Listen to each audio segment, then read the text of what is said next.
This channel does not promote any violent, harmful, or illegal activities. All content provided by this channel is meant for an educational purpose only. Top quality और consistent performance के लिए सिर्फ silver pump नाम याद रखना। বিধানসভায় হট্টগোল walkout বিজেপির। রাজ্যের সরস্বতী পুজোয় বাধা দেওয়ার অভিযোগে মুলতবি প্রস্তাব বিজেপির। স্পিকার আলোচনায় অনুমতি না দেওয়ার স্লোগান, বেলে কাগজ ছুড়েছেন বিরোধী দলনেতা শুভেন্দু অধিকারী। সাসপেন্ড করা হয়েছে শুভেন্দু অধিকারী, অগ্নিমিত্রা পাল সহ 4 বিজেপি বিধায়ককে। আমার সহকর্মী প্রদীপ্ত এই মুহূর্তে আমার সঙ্গে রয়েছেন সরাসরি। প্রদীপ্ত, এখনো পর্যন্ত যা পরিস্থিতি তাতে আগামীকাল কোন কোন সম্ভাবনা উকি দিচ্ছে এবং অনেকে আবার এটাকে খুবই স্ট্র্যাটেজিক্যাল পদক্ষেপ বলে মনে করছে, সব মিলিয়ে কি সিচুয়েশন? দেখো, আগামীকাল শুভেন্দু অধিকারীরা যা স্থির করেছেন তা হলো যখন মমতা বন্দ্যোপাধ্যায় আসবেন বিধানসভার অধিবেশন কক্ষে বিজেপির বিধায়করা পৌঁছে গিয়ে তারা সেম বলে স্লোগান দেবেন এবং তারপর তারা বাইরে বেরিয়ে আসবেন এবং দুপুর 12টা থেকে বিধানসভার যে গেট রয়েছে সেই গেটে তারা ধর্ণা দেবেন।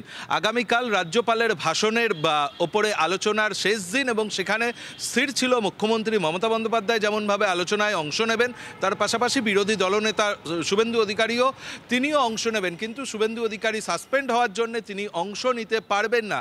সেই জন্য স্থির করা হয়েছে শুভেন্দু অধিকারীর যে সমস্ত সমাজ মাধ্যমে লিঙ্কগুলো রয়েছে, সমাজ মাধ্যমে যেখান থেকে তার বক্তৃতা সম্প্রচার করা হয় সেইগুলোকে প্রস্তুত করতে বলা হয়েছে এবং সেই অনুযায়ী আগামীকাল যেমন মমতা বন্দ্যোপাধ্যায় বক্তৃতা করবেন বিধানসভার অন্দরে, তখন বাইরে থেকে শুভেন্দু অধিকারী তার বক্তব্য রাজ্যের মানুষের কাছে পৌঁছে দেবেন ফেসবুক, ইউটিউব, ইনস্টাগ্রামের মধ্যে দিয়ে এবং তার প্রস্তুতি ইতিমধ্যেই শুভেন্দু অধিকারীর যে টিম রয়েছে তারা সেটা শুরু করেছেন।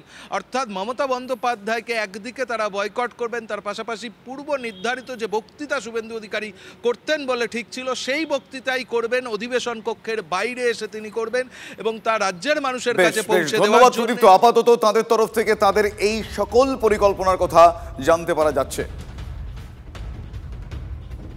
বিরোধী দলের নেতা সহ আরো কয়েকজন সদস্য যেভাবে আমাদের সরকারি কাগজগুলো যেগুলো আমাদের ওদের সরবরাহ করা হয়েছিল সেগুলো ছেড়ে আমার চেয়ারের দিকে ছুঁড়ে মেরেছেন।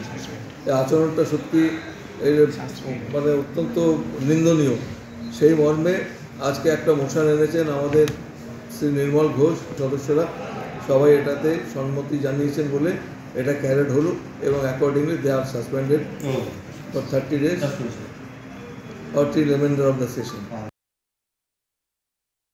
কালকে মুখ্যমন্ত্রী যেহেতু রাজ্যপালের ভাষণের উপর বক্তৃতায় বক্তব্য রাখবেন, তাই বিরোধী দলনেতা সহ বিজেপির অন্য 3 MLA-কে বাইরে রাখা হলো যাতে মুখ্যমন্ত্রী নির্দ্বিধায় কালকে ফাঁকা মাঠে বক্তৃতা করতে পারেন।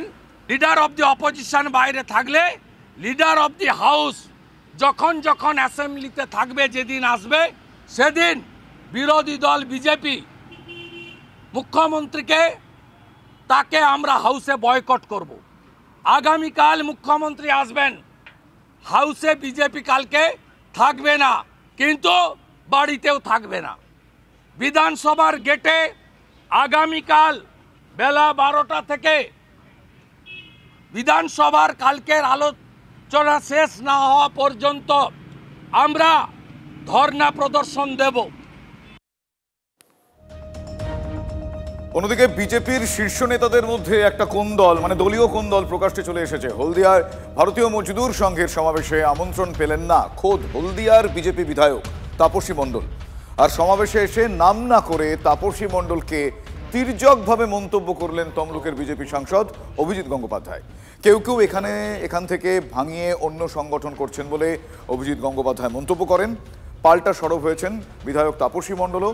হলদিয়ার সম্পর্কে সাংসদ কিছুই জানেন না বলে তাপসী আবার মন্তব্য করেছেন। ভাগ বাটোয়ারা নিয়ে কোন্দল কটাক্ষ তৃণমূলের। আবার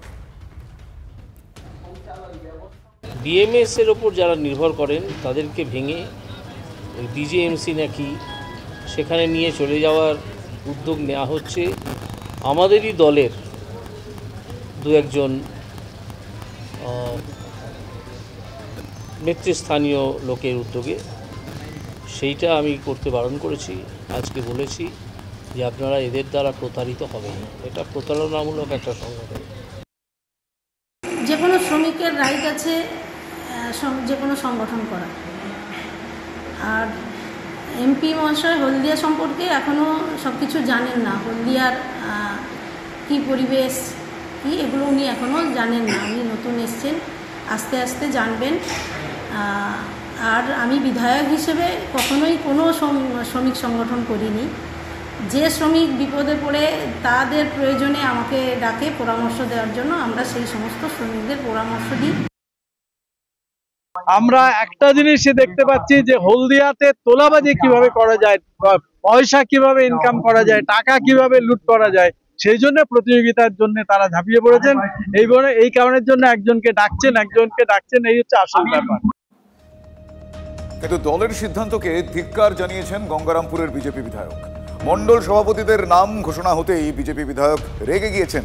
সোশ্যাল মিডিয়ায় তিনি ক্ষোভ উগড়ে পোস্ট করেছেন গঙ্গারামপুরের বিজেপি বিধায়ক সত্যেন রায়। দলে বিধায়কদের মূল্যই নেই, মণ্ডল সভাপতিদের চেনেনি না, এমনটাই দাবি পদ্ম বিধায়কের। 2021-এ যে তাঁকে হারাতে চেয়েছিলেন তার কথাতেই মণ্ডল সভাপতি।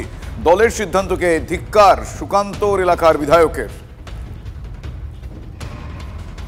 যখন দেখলাম যে একজনকে ঘোষণা করছে নাম, তার নাম আমি কোনোদিন শুনিও নাই, তাকে চিনি না, জানি না। খুব কালকে কষ্টে দুঃখে কালকে ওই ফেসবুক বাড়িতে দিয়েছি। আমার ভালো লাগেনি, কারণ আমি মনে করি যদি একটা আলোচনার টেবিল থাকে, উন্মুক্ত থাকে, আর সেখানে বসে যদি কোনো সিদ্ধান্ত হয় দল সমৃদ্ধ হবে। আলোচনা না করে যদি কোনো কিছু সিদ্ধান্ত না হয় দল সেখানে সংকুচিত হবে। তো আলোচনার টেবিলে বসে আমরা সেটা কেন মেটালাম না, কেন আমরা ঠিক করতে পারলাম না? বিধায়ক হিসেবে আমার মণ্ডল সভাপতিদের এবং মণ্ডলের যারা কার্যকর্তা আছে তাদেরকে নিয়ে আমাকেই ফেস করতে হবে। বেশিরভাগ সময় আমাকে পড়ে থাকতে হবে আমাকে জেতার জন্য। তড়িঘড়ি করে এটা ঘোষণা করতে হবে গঙ্গারামপুর এবং আমাকে ছোট করতে হবে। এটা আমাকে ছোট করার অর্থ এখানে সবাইকে ছোট করা। আমি বলবো জল্পনার কিছু নেই, আমি অর্গানাইজেশন দেখি না, ঢুকি না, আমি বলতে পারবো। কিন্তু আপনারই তো বিধায়ক। না বিধায়ক অ্যাসেম্বলিতে, বাইরে তো দায়িত্ব আমার না। বাইরে ওখানে জেলা প্রেসিডেন্ট আছে, রাজ্য সভাপতি আছে, সংগঠনের যারা দায়িত্বে আছেন, প্রভারী আছেন, যারা টক টু দেম, আমি বলতে পারবো না, আমি তো ঢুকি না। নতুন মণ্ডল সভাপতিদের নামের তালিকা প্রকাশ হতেই প্রকাশ্যে চলে আসে বিজেপির গোষ্ঠীদ্বন্দ্ব। বিষ্ণুপুরের এক্সচেঞ্জ মোড় এলাকায় বেশ কিছু পোস্টার দেওয়ার অভিযোগ উঠেছে। মণ্ডল সভাপতি শুক্লা চট্টোপাধ্যায়কে মানছি না, মানব না বলে পোস্টার, এমনটাই পোস্টারের দাবি, এমনটাই লেখা আছে। শুক্লা চট্টোপাধ্যায়ের বিরুদ্ধে চুরি সহ একাধিক অভিযোগের উল্লেখ রয়েছে এই পোস্টারে। অভিযোগ বিজেপিতে কালিমালিপ্ত পরিস্থিতি করতে এই পোস্টার দিয়েছে তৃণমূল কংগ্রেস। অভিযোগ অস্বীকার করেছে তৃণমূল এবং বিজেপির গোষ্ঠীদ্বন্দ্বের ফল বলেই তৃণমূল কটাক্ষ করেছে গোটা বিষয়টায়। লেখা রয়েছে ওই মণ্ডল সভাপতি মানছি না, মানব না, কি লেখা রয়েছে না সেটা বলতে পারবো। কখন দেখলেন? আমি এই তো সকালে ওই দোকান খুলতে এসে। প্রথমেই আমি বলি জি ব্যাপারটা কি করেছেন সেটা আমি বুঝতে পারছি না, কারণ জি বলে আমাদের এখানে শুক্লা জি, তো এটা পাবলিক তো বুঝতেই পারছে। উচ্চ নেতৃত্ব যারা আছেন সবার বিবেচনার মাধ্যমে, মানে ভোটিংয়ের মাধ্যমে আমি পুনরায় আবার নির্বাচিত হয়েছি। এটা বিরোধীদের কোনো চক্রান্ত হবে। এই তো তৃণমূলের দুষ্কৃতিকারীরা দিয়েছে এই পোস্টার রাতের অন্ধকারে। মানছি না মানব মানে ভারতীয় জনতা পার্টির মণ্ডল সভাপতি যিনি হয়েছেন, আমার কথা হচ্ছে ভারতীয় জনতা পার্টির সবাই এক মিলে ভোট দিয়ে তাকে মণ্ডল সভাপতি নির্বাচন করেছেন, এখানে মানছি না মানব না তো কোনো জায়গা নেই। কিন্তু ঘটনা হচ্ছে যে যেটা তৃণমূলের লোক তারা 2026-এ আতঙ্ক দেখছে, যার জন্য এসব সম্পূর্ণ মিথ্যা এবং ভিত্তিহীন। কারণ কি, তৃণমূলের এই জাতীয় জায়গায় যার কোনো প্রশ্নই ওঠে না। মানে তৃণমূল উন্নয়নে ব্যস্ত, মানুষের পাশে থাকার জন্য তৃণমূল আছে সর্বসময়। তো তৃণমূলের এই জাতীয় কাজ করে আমাদের পুরো একটা যে দল সম্পূর্ণ গোষ্ঠীদ্বন্দ্বে বিভক্ত এবং তাদের কোনো উন্নয়ন নেই, আদর্শ নেই, নীতি নেই, সেই দলের সম্বন্ধে আমরা বলতেই নারাজ বেশি কিছু কথা।